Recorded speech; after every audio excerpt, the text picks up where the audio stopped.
3, 2, 1, go! 3, 2, 1, boom!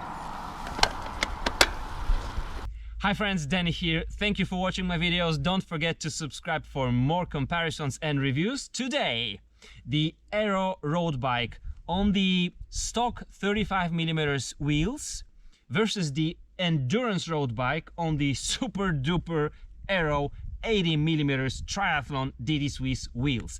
My question is the Aero bike, might the Aero bike be faster on such wheels than the endurance bike on the very Aero wheels? The endurance bike is more comfortable, it's higher, it's shorter, it's definitely not Aero. The bike you see on your right side is the bike straight from the pro peloton. Everything is Aero on it. The fork, the frame, even the coolers on the hydraulic brakes are now new Aero design. The question is it really faster on such wheels? I'm already done my rides and I know the results. It is super surprising. You will see what happens. Okay, so once more, this is not scientific approach. I was trying to get into same position on both bikes because the Reacto is longer and lower than the endurance bike.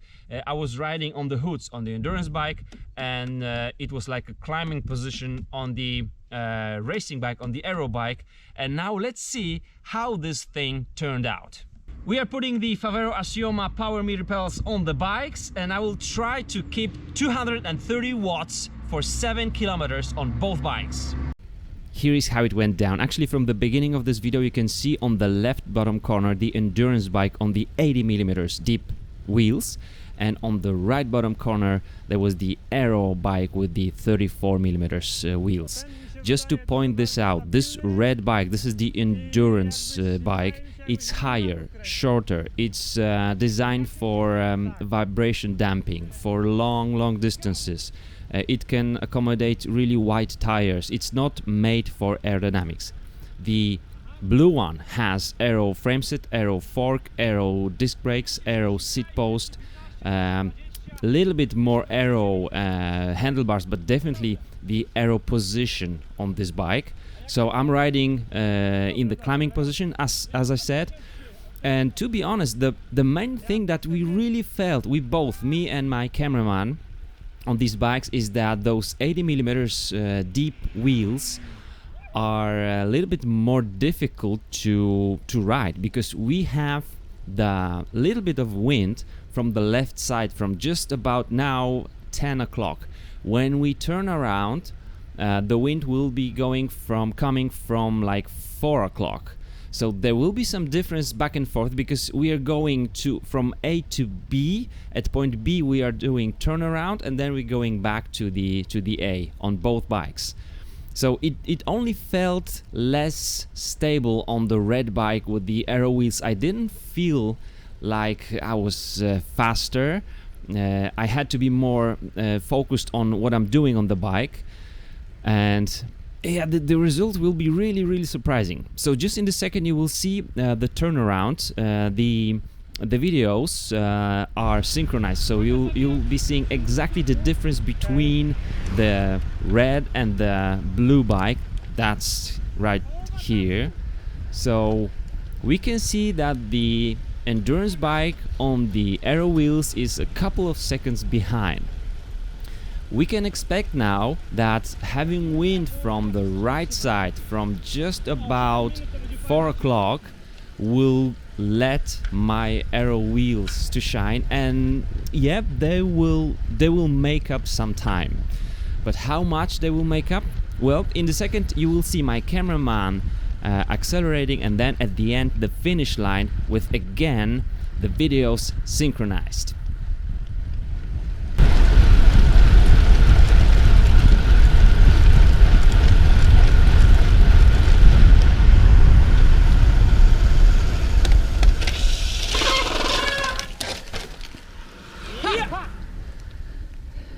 This is the exact video you're watching, and this was the finish line. We had maybe 5 feet difference. Let's see the data from the Garmin. Here's the first ride on the Aero bike with the non-Aero wheels. 13 minutes 23 seconds, the average speed was 31.5 kilometers per hour. But then the power is important here. We've got 230 watts and 231 normalized power. And then when we look at the other one, that's the endurance bike on the 80 millimeters deep wheels. That's 1324. It's the same time. Everything is pretty much the same.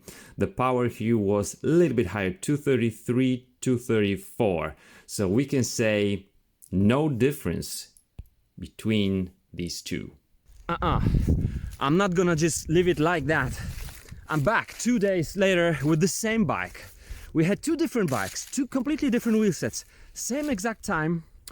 That result says something about bikes and amateur riding, because we had low speed. Remember about that, low speed.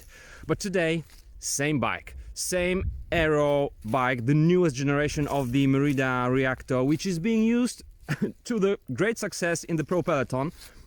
Two wheel sets, one bike, same track, higher speed. We had 30 kilometers per hour. Now I'm gonna go not for the power, but for the 35 kilometers per hour. Let's see the results. Okay, the first ride was on the Aero bike with the non-Aero wheels, let's say just the stock wheels. The time is 5:56. It's the same track, same exact track. The average speed 35.48, average power 276, and the normalized power is 279. So remember, 279, 276, and 35.48. So guys, the Aero wheels, 5:56, same exact track, and we have 35.54 the average speed, average wattage is 282, and the normalized is 287 on these wheels. And that's it. My friends, let me know in the comments, what do you think about this test? This is by far non-scientific approach, but what I wanted to prove to myself actually was that the wheels are more important in the Aero topic than the bikes. And what I proved is that at the amateur speed, even up to 35 kilometers per hour, the equipment doesn't matter that much. Your position on the bike does. If you are leaning much more down or being upright, if you have the Aero bars or not, that really matters. I can see the difference in the wattage right away, or the speed, but 30 kilometers per hour, 35 kilometers per hour, super Aero wheels, triathlon wheels, really good and great quality DD Swiss wheels versus stock 35 millimeter wheels. Don't feel difference. Actually, the result shows that I was fighting more on these wheels. I had the wind coming from this side. I was going there, so it was coming from like 9 or 10 o'clock, and I was fighting a little bit with these wheels. So triathletes, please tell me, what differences do you really get in the real world comparing different wheel sets? Because I know you'll be riding at 45-50 kilometers per hour, and that matters a lot, but at the amateur level, the equipment does not matter, which is great, guys. We should be riding the bikes we do like and we do not have spent a lot of time for. That's it.